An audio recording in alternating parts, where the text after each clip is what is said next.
Welcome to week 2 of our study in Introduction to Early Childhood Education. Last week we were looking a lot more deeply at the historical perspectives of child development and childhood. This week we're looking at a more contemporary figure who over the last 100 years has contributed greatly to our understanding of childhood, child development, and children's needs.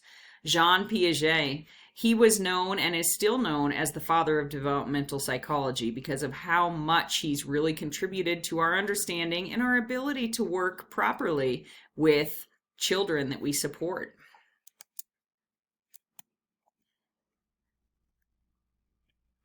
Our learning objectives. Understand Piaget's contributions to our current understandings of childhood. Describe some of the historic views of early childhood, which you discussed last week and we will be revisiting this week. Define constructivism related to development. Identify, in broad terms, the qualitative stages of development that Piaget identified, and most importantly, be able to apply these new understandings to the ways we work with children.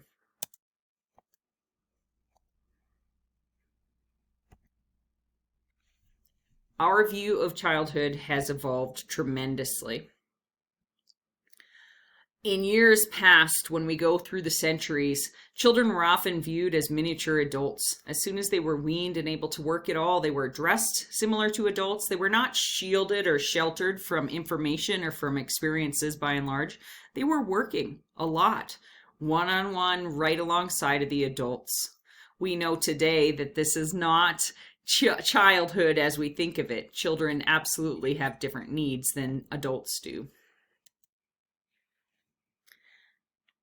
Another view was that children were passive, and so we could just give them information. So a lot of teaching involved just children sitting there and getting the information from their teacher, the teacher talking and sharing the information. And the idea was that the child was kind of having their brain filled with this new knowledge. Piaget said that is not how we learn and develop. We grow and develop through the concept known as constructivism.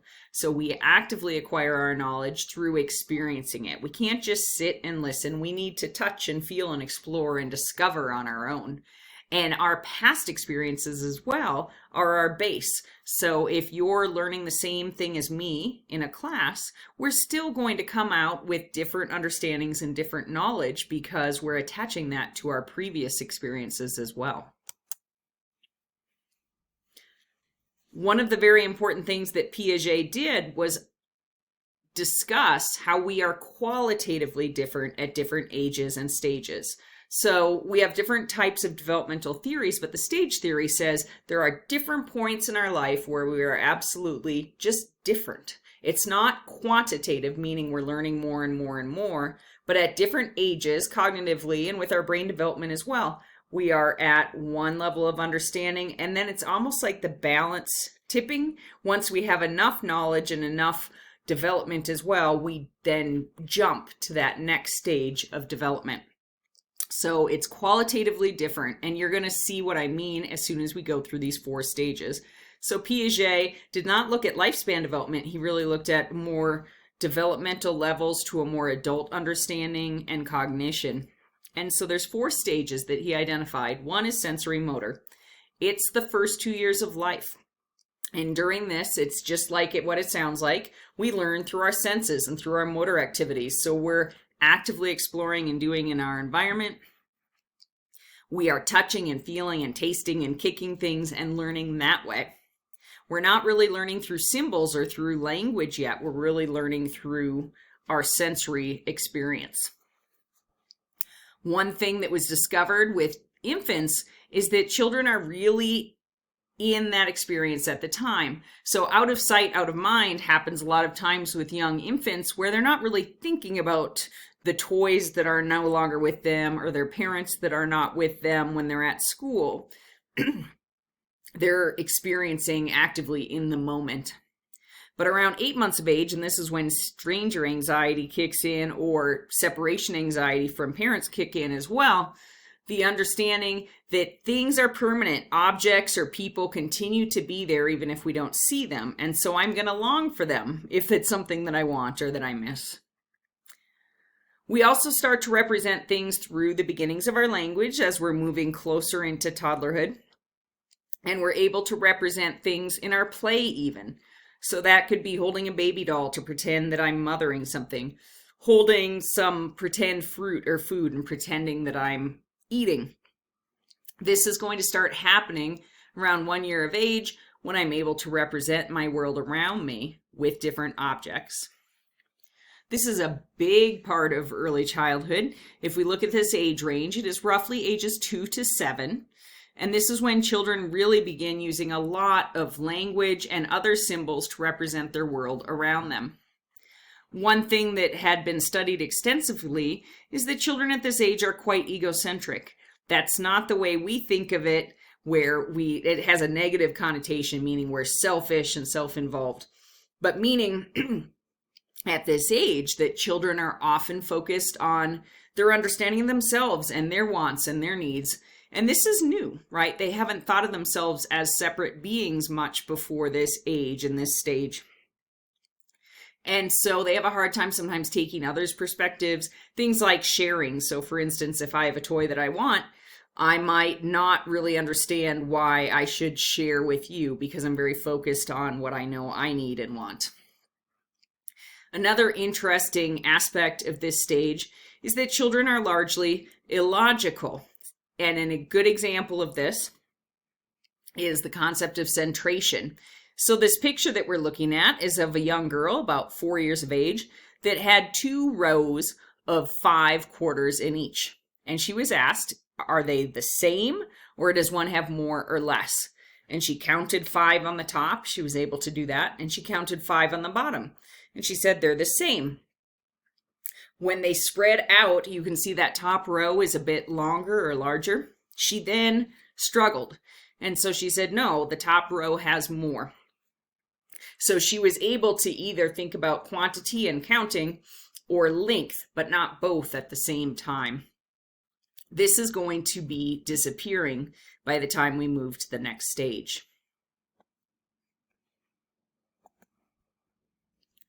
The next stage is roughly 7 to 11 years old. Remember, in early childhood, we are focusing up through age 8, and children have variations, of course, in all of these developmental levels in terms of when they exactly switch to the next stage. So this is something that you'll definitely see in early childhood teaching as well. Children are largely logical at this point, as long as it's something they've experienced themselves, so it's not too odd or unrelated to their own life experiences. So these are some conservation tasks where you can see centration stays the same or there's an understanding of centration at this point.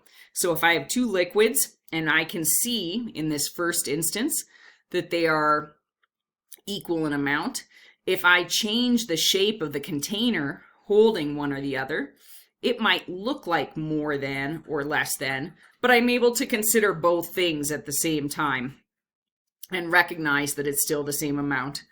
That's the same with length, right? This looks like the same length. I can break it up. It's still the same length, and same with mass. So that concept of centration is developed and basic logic. And when we think about ages, 2nd, 3rd grade, children do become a bit more logical, and there are some interesting academic things that are happening at that point as well, which include teachers having some more advanced kind of conceptual discussions with them. As they move into bigger concepts, so beyond teaching the basics of social skills and reading and writing, now they're reading and writing to learn and to look at more conceptual knowledge. We see this happening by those ages, and the ways that teachers teach become different. They're reading classic stories, they're doing science, they're doing social studies, because their logic has moved to a level and their knowledge base has moved to a level that they can do so. And then the last stage that Piaget developed was right around puberty, right around age 12, and we know that this varies by again, by learner and by their experiences. Remember, constructivism, what they've learned so far and experienced so far is going to influence what they're able to do later. But think of middle school and beyond, where students start to become more abstract. They think about the what ifs. They think about, what would happen if there was World War III. They are able to hypothesize and come up with good scientific reasoning for their thoughts. And the content and the focus within classes becomes more mature as well. So leadership opportunities, maybe the beginnings of exploring work interests and aptitudes, psychology, and an interest in why I do the things I do, and my own personal psychology comes into play as well. These are two of the very important contributions that Piaget has made. The concept of constructivism for how we learn best, and our very particular qualitative stage differences through our development in terms of how we understand and learn about our world. I would like you to take this time in our discussion this week to think about what your suggestions would be for an early childhood teacher based on this knowledge. What would your experience and your advice be for an infant teacher or a preschool teacher? What types of things should they be doing as teachers? What should be in their environment? What should they be learning and doing and exploring? I'm so glad that you were with me for this week again, and I look forward to reading your responses in our discussion.